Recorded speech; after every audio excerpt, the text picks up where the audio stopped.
ఏమిటండి కంగారు? ముందు కూర్చోండి. ఏం జరిగింది ఇప్పుడు చెప్పండి. మీ మాటలు మా భూస్వాములు అంతా కలిసి సొంత సైన్యం పెట్టుకున్నాం, కానీ అన్న నాయకత్వంలో ఆ గిరిజనులు మమ్మల్ని సావబాదేశారంటే. అయ్యా, దీనికంతకు కారణమైన అన్నల పీడ వదలగొట్టడమే తమరు చేయగల మహోపకారం. ఈ అన్నల మూలంగా అక్షరం ముక్క రాని ఆ మన్యపు వెధవ ప్రతి ఒక్కడూ విప్లవం అని, విముక్తి సైన్యం అని, రైతు కూలి సంఘం అని, ఎర్ర సైన్యం అని మా మీద పడి చావబాస్తున్నారయ్యా. ఇటు నుండి కూలడిపోటు, పైనుంచి ప్రభుత్వం పోటు. అయ్యా, ఇక మా పాటలు కుక్కలు కూడా పడవు. మహాప్రభుత్వం వరే రక్షించారు. మన్యంలో మా సొంత భూములో ఉన్న పంట కూడా మాకు దక్కనీయకుండా గిరిజనులు దోసేసుకున్నారు. మా భూములు దురాక్రమణ చేశారు. మేము వేసుకున్న పాకలు బీకేసి మా పశువులు బయటికి దోలేశారు. మేము ఆ గడ్డ మీద అడుగు పెడితేనే నరికి పారేస్తామంటున్నారంటే. అయ్యా, అంచేత తమరాళ్ళని శిక్షించడమే కాకుండా దగ్గరుండి మా ఆస్తి మాకు అప్పగిచ్చి మా భూములు దున్నిచ్చి మాకు రక్షణ కల్పించడం మహాప్రభు. ఎవరిని ఎట్టా లొంగ తీయాలో నాకు బాగా తెలుసు. ఈ గొడవకంతా కారణం తీవ్రవాదులని, ఈ నలుగురు వాళ్ళ నాయకులని ప్రకటిద్దాం. మొత్తం ఈ ప్రాంతానంతా కల్లోలిత ప్రాంతంగా డిక్లేర్ చేయిస్తాను. ఓకే? ధర్మప్రభువులు వారికి తెలియంది ఏముంది.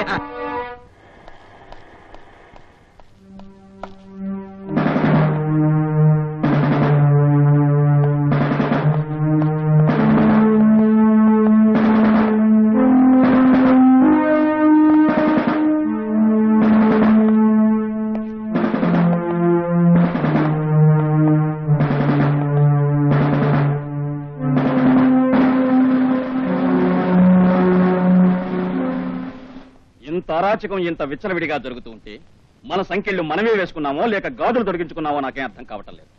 రాను రాను మన యంత్రాంగం ఎంత ఘోరంగా విఫలమవుతోందో నాకు ఇప్పుడే అర్థమవుతోంది. ఇప్పటికే భాషాపరంగా, ప్రాంతీయ పరంగా, మతపరంగా దేశమాత కడుపులో కల్లోలాలు చెలరేగుతున్నాయి. ఇటువంటి క్లిష్ట సమయంలో ఎంత అప్రమత్తంగా ఉండాలో మీరే ఊహించుకోండి. ఏ ప్రభుత్వం అయినా తన యంత్రాంగం మీదే ఆధారపడి ఉంటుంది. మనలో ఉన్న అలసత్వం, అవినీతి వల్లనే ఏ ప్రభుత్వం ఎన్ని పనులు తలపెట్టినా దాని ఫలితం ప్రజలకు అందకుండా పోతోంది. మనకిచ్చే జీతాలు ప్రజల సొమ్ము. ఆ ప్రజల సొమ్ము తింటూ ఆ ప్రజలకే ద్రోహం చేయటం, పాలు తాగి తల్లి రమ్ముకుతడమే అవుతుంది. నేను ఎవరిని విమర్శించలేదు. I'm not criticising anyone.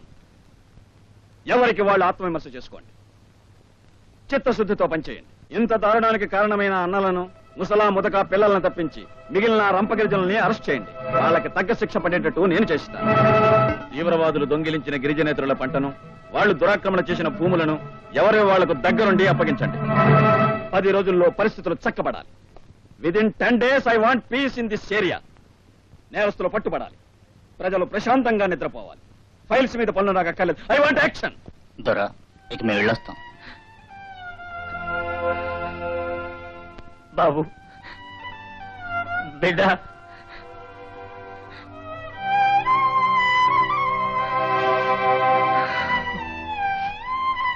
బాబు, ఏ తల్లి కన్నా బిడ్డలో తెలవదు కానీ మా ఊరొచ్చి మా బిడ్డలైపోయినారు. అందులో ఓ బిడ్డను మా గడ్డ పొట్టనెత్తుకుంది. ఆ రుణం తీర్చుకోవడం కోసం నా పేగును నీ చేతిలో పెడుతున్నాను.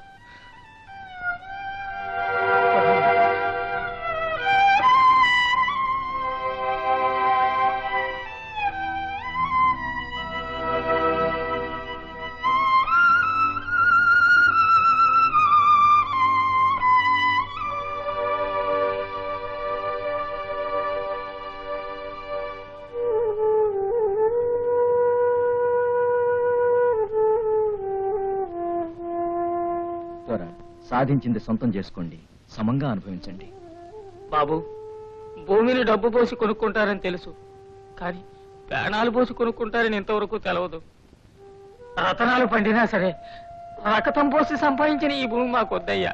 రక్తం తాగి సంపాదించిన దానికంటే రక్తం పోసి సంపాదించుకున్నది ఎంతో విలువైంది. బాబు, ఈ చాలల్లో నీరు పోస్తున్నప్పుడల్లా మీ కన్న తల్లులు ఉసిరే పోసుకుంటున్నట్టు అనిపించుద్దయ్యా.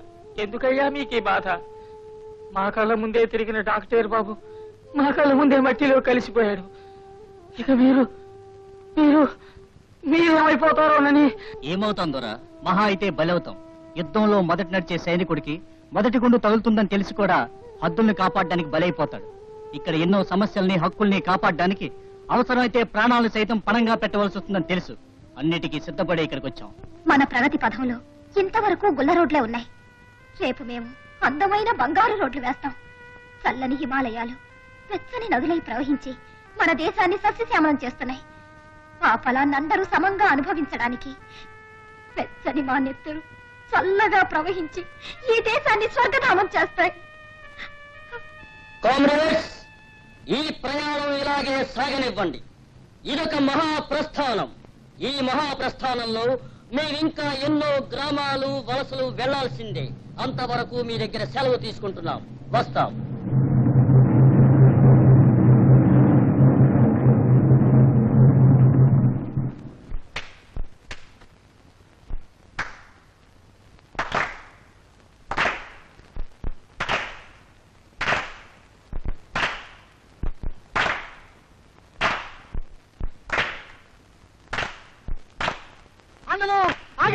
ఆగండి, పోలీసులు పటాలంతో వచ్చేస్తున్నారు.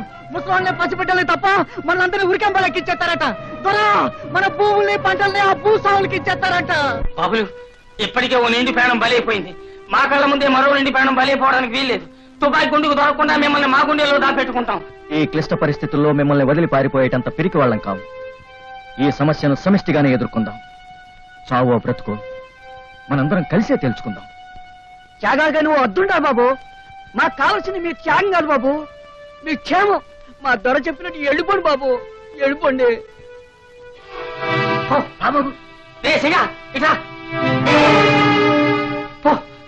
బిడ్డ మహాలక్ష్మి, ఎవరిని కలుసుకోవాలనుకున్నా పిట్ట కూతలే ఆధారం. మర్చిపోకండి. బాబులో జాగ్రత్త. మీరు అందరూ పోండి. ముసలి ముతక పసిబిడ్డలో తప్ప మిగతా వాళ్ళందరూ పెద్ద కొండలో తప్పండి. పోయి పోయి.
నీ పేరేంటి?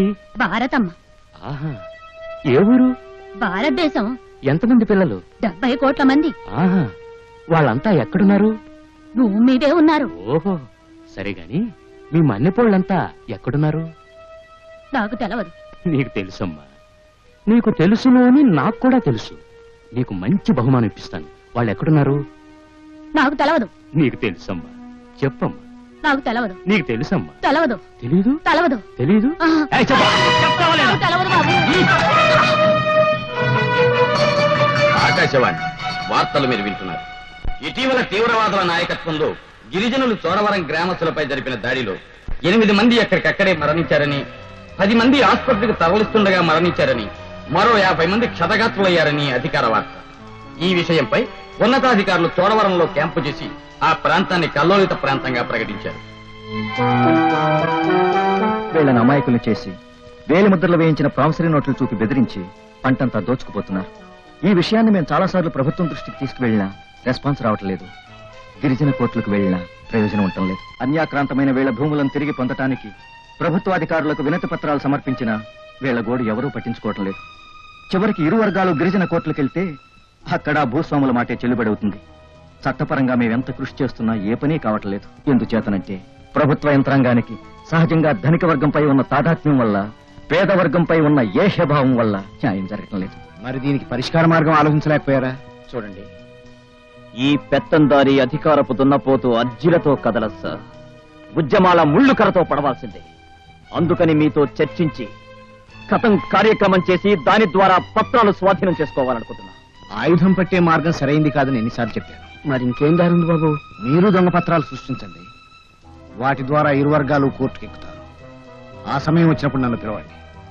మీతో పాటు నేను ఫైట్ చేస్తాను. అప్పుడు తెలుస్తుంది అసలు వాళ్ళు ఎలా సెటిల్మెంట్ ఏరియా వాళ్ళో నేను తెలుస్తాను. దండాలు బాబు.